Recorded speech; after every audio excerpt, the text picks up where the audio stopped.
here goes nothing. So I just wanted to introduce myself real quick on this video. My name is Ralston Drake.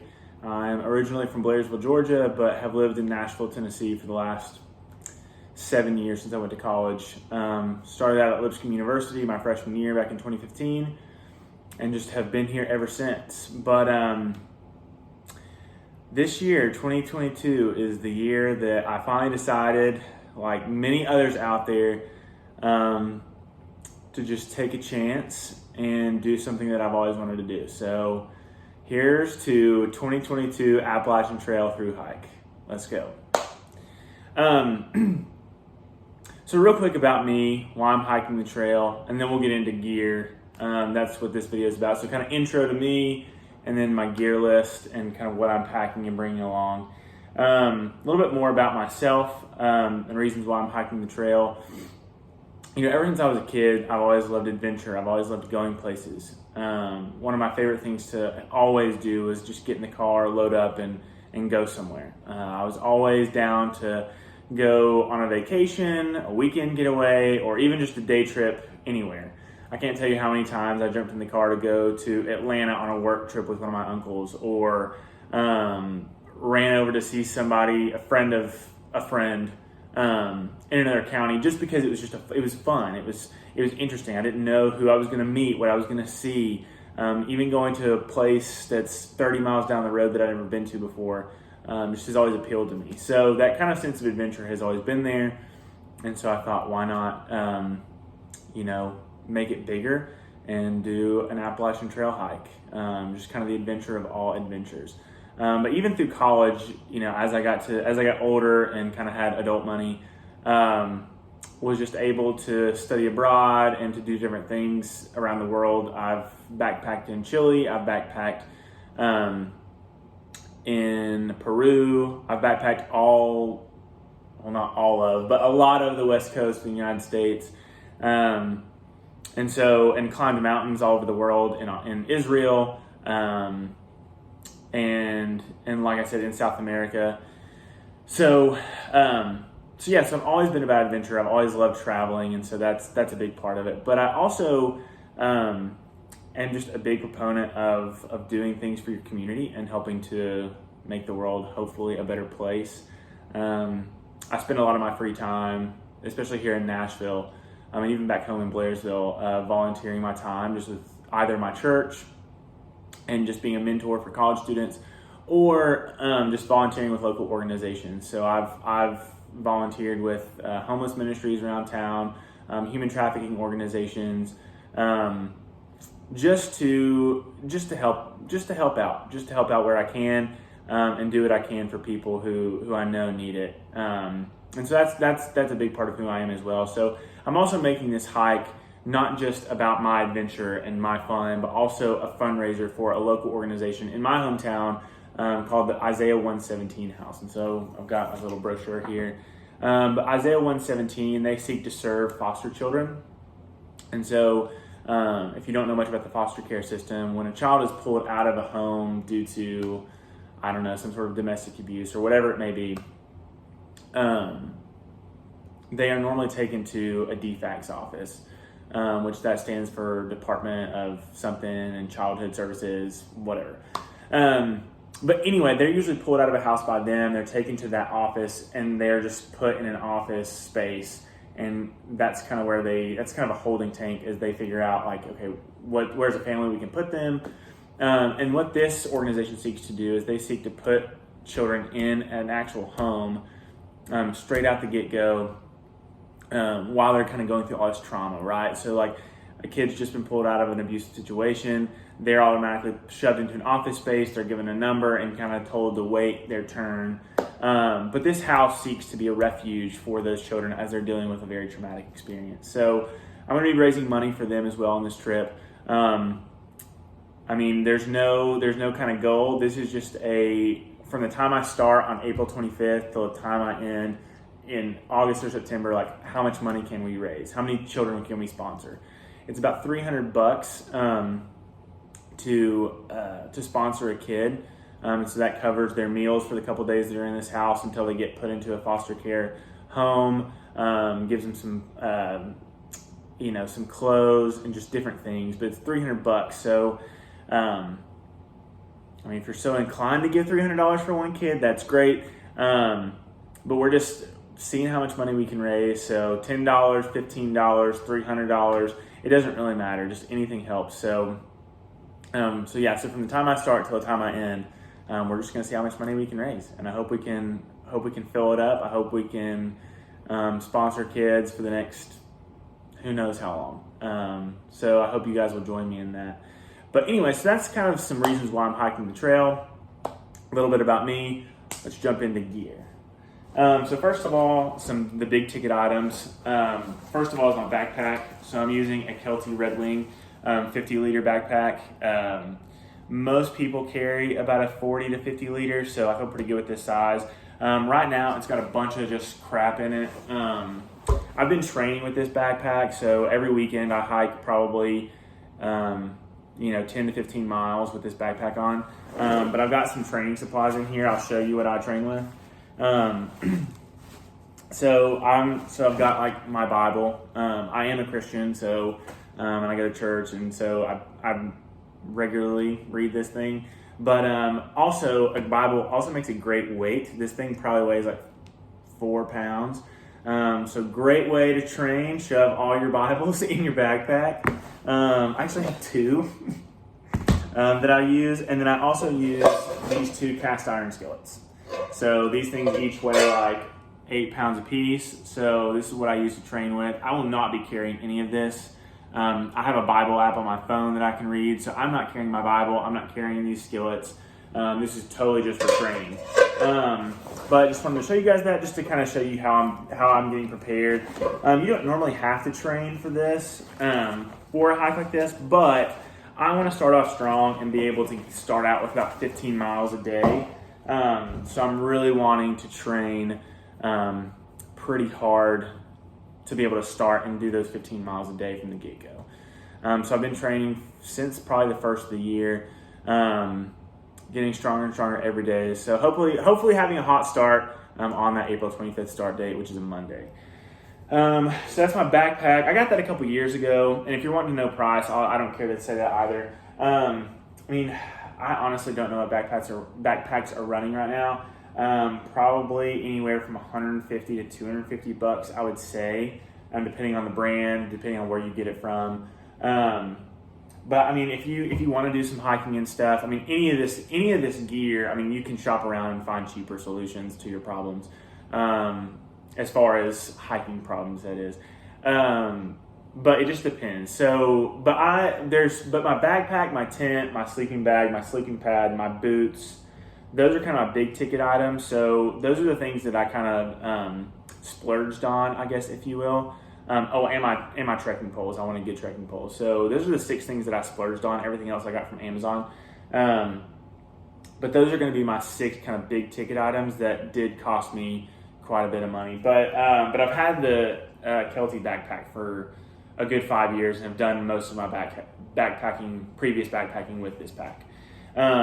Next up, I've got my Lucky trekking poles. So these are carbon fiber, I'm pretty sure. So they're super durable. They're really light. They're really good. They've got really pointy ends on them. So and they're for stability. So you use these for stability on your hiking. So they're really, really nice. But these were about $120, I think. So a little pricey. But again, these, if you want to cut down on the costs, this is a good item to kind of cut down costs. You don't have to spend $120. You can get some for probably 50 to 60. But I went with these just because of their durability, and I'll be able to use these for a long time. But anyway, a Lucky trekking poles. So this is kind of a hot take in the hiking world, I guess, but I'm using these North Face boots. I've been using them obviously already, so they're a little dirty. But the reason why it's a hot take is because most people right now are using some sort of trail runner shoe. I wanted to go with something a little bit more durable. So again, a trail runner shoe is probably going to be anywhere from like 80 to $90. I think these are about 160. So a little bit more expensive, but a boot is normally more durable. So you're going to be able to last longer. They're not going to wear out as easy. So that's why I went with a boot over shoes. We'll see if that's true. We'll see if they end up holding up. But I went with the North Face. Honestly, the reason I went with North Face, if I'm going to be completely honest here, these are cool. They look really good. There's a lot of boots and shoes out there that look cool, but I really, really like these. So that's why I went with them, if we're just being honest. Also, I've got my sleeping bag. So this is a Kelty, I think it's Kelty. Yeah, it's a Kelty 19 degree bag. So this may be a little too warm. It's a down bag. So there's down material and synthetic material. All it is just kind of how they make it. But down is like goose feathers or duck feathers, and they're really, really warm, and they compact. It'll probably compact into something about this big, and you can just shove it in there. So it's not like you have to roll it up and get it all precise. You literally just like shove it in there until it's like completely compacted in. But I'm worried that it might be a little bit too warm for the AT. The AT is known for being pretty warm. So I may get too hot in that sleeping bag and may have to change it out, but I already had that sleeping bag. Sleeping bags are also going to run you a ton of money. That one was probably about $250. I've had that for a couple years as well. But for a good bag, that's what you're going to pay. So, but that's lasted me like for the last 5 years as well, 5-6 years. And it's been awesome. I've slept in 20 degree weather with that, woken up in snow, and have been completely and totally fine. So that's why I'm worried that I'll get maybe too hot, but I have it. It's nice, and it unzips all the way, so I can honestly use it as more of a cover than like a fully immersed sleeping bag. So that's my sleeping bag. Next up is this is my sleeping pad. So this is a Thermarest that I got from REI out in Oregon. Let me tell you, if you ever want to go to Oregon, they do not have sales tax, and I got a really good deal that weekend. So that sleeping pad was $60, and it's a pretty solid sleeping bag. It blows up, so there's some that just kind of unfold. Those are going to be really cheap, but they're also going to feel cheap when you sleep. But that one was $60, and it blows up, and I've slept on it a couple times, and it's awesome. It's like sleeping on a bed, especially when you're out in the middle of the woods. It feels like a bed. So I'm really excited about that. And again, I paid $60 for it, so I got a really pretty good deal. Usually those things run for about $100. But again, if you shop around, you should be able to find something that probably is more within your price range if you don't want to splurge on that. But definitely, if you're really into comfort and wanting a backpack, I would definitely recommend getting a Thermarest or paying more for a nicer sleeping pad. So you definitely want to make sure that if you are gonna splurge, if you're gonna splurge, if there's something that you really are like, I need to pay a lot of money for, I would go with sleeping mat and sleeping bag. And your boots, but you can probably get away with your backpack or your poles kind of going with something cheaper. But I would definitely go for something more, something worth more if the quality's there with the sleeping pad and your tent. So this is the REI Quarter Dome, and the newest one. It's about 2 pounds 8 ounces with the poles, rainfly, tent, everything. So I'm pumped about this. I got it at REI the other day. This is the most expensive item you'll probably have. It was $400.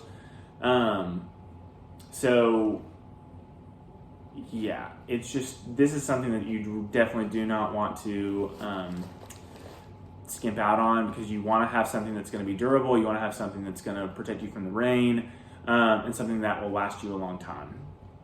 So that's why I went with this Quarter Dome. I feel confident in it.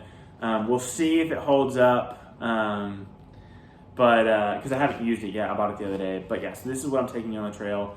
And again, I'm hoping that my base weight, all this stuff weighs less than like 3 pounds. So I'm hoping that altogether my base weight, before I put in food and water, is hopefully going to be around probably 15 to 20 pounds. All right, and so those are all my big ticket items that I splurged on, that I wanted to make sure that I got good quality items. Next up is going to be my cooking systems, my clothing, and just random kind of knickknacks here and there. Everything I'm about to show you, I bought on Amazon for like less than $20. So don't feel like you need to go to REI and get your jet boil or get, you know, some really, really nice water filtration system or whatever. You do not need all of that stuff. Because you can save a lot of money and get it all from Amazon anyway. So I would personally do that, but you never know. So anyway, first up, this is my tent footprint. This is just a blue tarp I bought off Amazon. I think it was $7. You can get a footprint with your tent at REI, but they're like $30, and so you're gonna get. And this is gonna roll up into my into my tent anyway, and so this one works just as well. So if you're gonna, again, if you can cut down on any costs, these items are where you need to cut down. But yeah, tent footprint, $7 on Amazon. So also, this is one of my dry bags. Here's another dry bag. These are both, I think, 20 liters. Yeah, 20 liters. I'll put my dry clothes in one. You'll always want to have a pair of dry clothes to sleep in. So I will definitely make sure that I always have dry clothing. And then the other one will be for food. And so I'm planning on bringing just a lot of ramen, a lot of just kind of like beef jerkies, canned tuna, just really, really easy to carry, easy to dispose of, and just easy to cook and eat. I do have a cooking system, and I'll show you here in a second what that's going to look like. But these are the bags I'll be carrying it in. So they're dry bags. They fold down like this, and then they wrap around, and they click in the back. So they look like that. So it just keeps water from getting in, so your stuff stays dry if it gets soaking wet in the rain. So next up, we have my water filter. So I got the Sawyer Squeeze. This is what a lot of people use. It's got a dirty bag. So what this bag is this is what you'll put like creek water in. And once you put the creek water in, you'll take the actual filter, which is this thing. You'll screw it on here like so. You'll flip this cap up and be able to filter water into your water bottle. I am planning on taking just for a water bottle, I'm planning on using a smart water, like a liter smart water bottle. Those things only weigh like a couple ounces, like maybe like 4 or 5 ounces, if that. So it just helps reduce pack weight. But they also will fit onto your Sawyer Squeeze. So you can put this directly onto a water bottle and drink directly from your Sawyer Squeeze, which is just kind of convenient, more so than anything else. But that's my filtration system. Next up, we have, this is my my meal kit. So this is like just a regular Stanley. Again, and I got this on Amazon as well. I think it was probably $25 on Amazon. If you're gonna get one of these, get it on Amazon. I got it for like $15 less than what I would get it at like a store. So what you can buy on Amazon, buy on Amazon. Bought this on Amazon as well. It's just a Stanley stainless steel, I guess, pot. So I actually will cook on this thing. So I have a stove. I'll show you here in a second what that looks like. But I'll put this over the stove. I'll put my water in it, boil it up, put my ramen, whatever else I have. This comes with a camping mug, so I can make coffee, put this in here, or whatever I want to use this for. I may just eat straight out of this thing, but that is my cooking system. And let's see, I have a spork with that, so to eat all my food with. Here is my stove in this little bag. Most people go with the MSR Pocket Rocket. I chose to go with something a little bit cheaper. I honestly don't even remember what brand this is. I just found it on Amazon. I think it was like $15. An MSR Pocket Rocket's gonna go for about $40. I got this for like $15. It is tiny, tiny, tiny. Which I'm a little nervous about, to be honest. But anyway, so it unfolds like so. And so this will be able to fit just perfectly like that on top. Be able to boil it. Hopefully, it says it boils in like 3 to 4 minutes, which is pretty good. So we'll see if that actually happens. You'll just screw this into some sort of little propane tank. I don't have one of those yet. I'll probably get those closer to the time. It's probably the day before I leave. But yeah, and then you just take a lighter, light it up, and it should boil your food, like I said, in 3 to 4 minutes.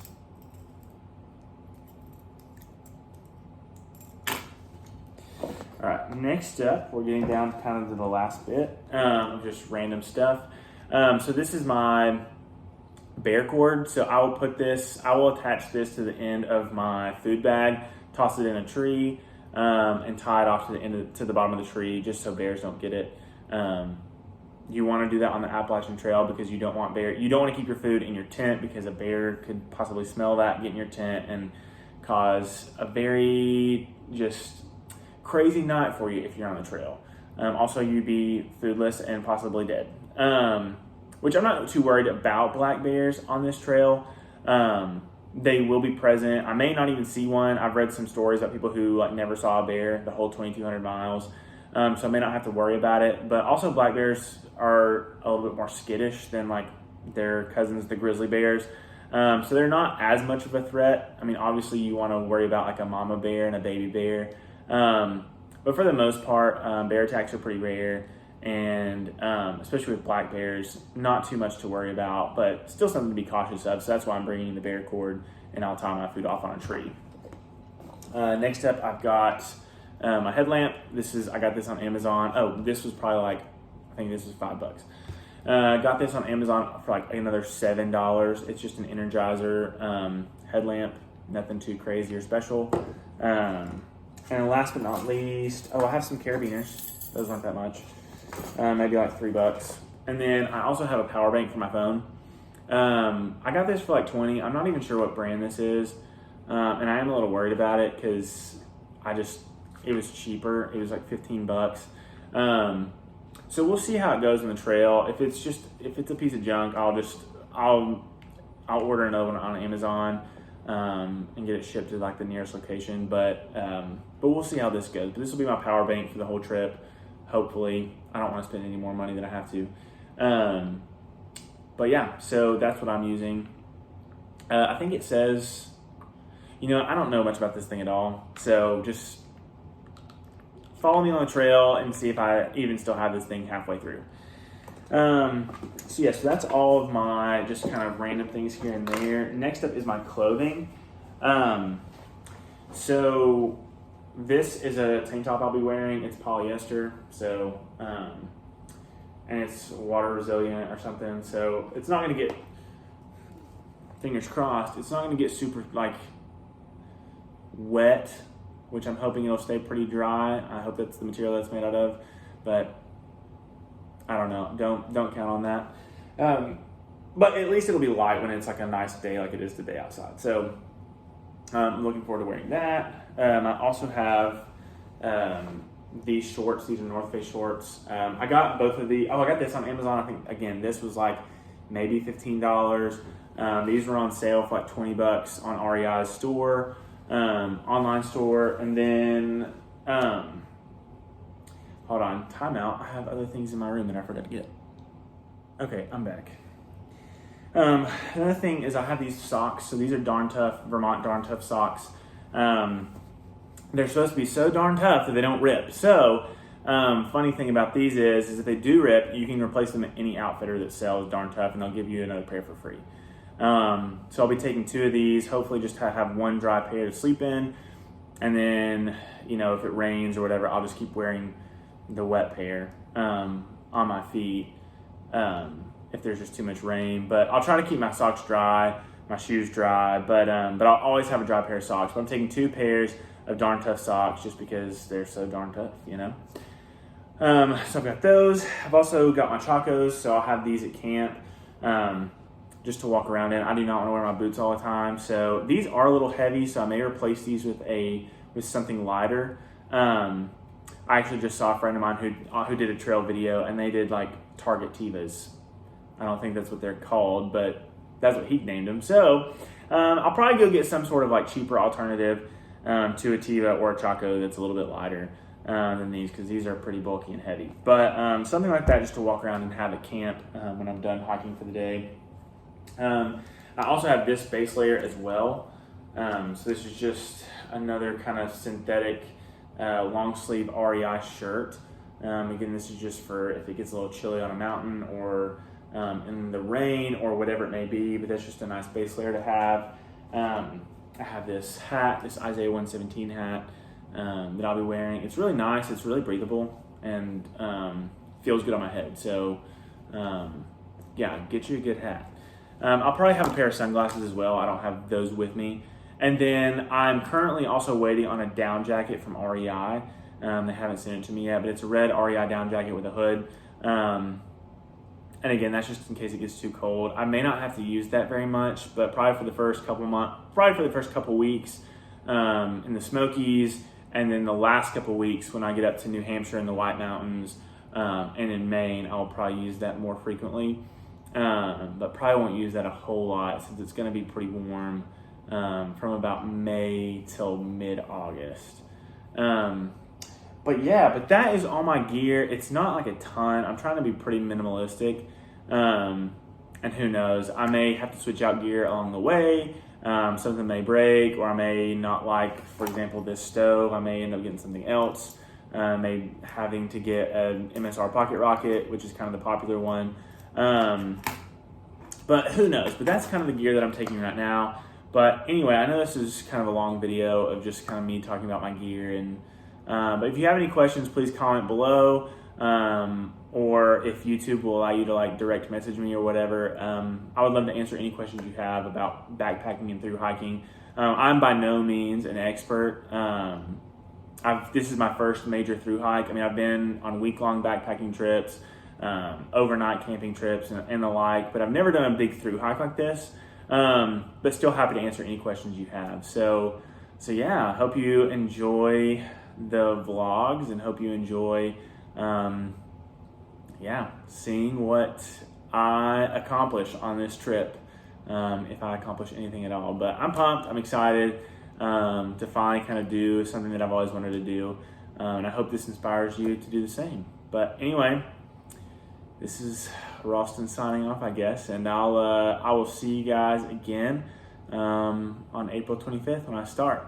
Thanks for following along.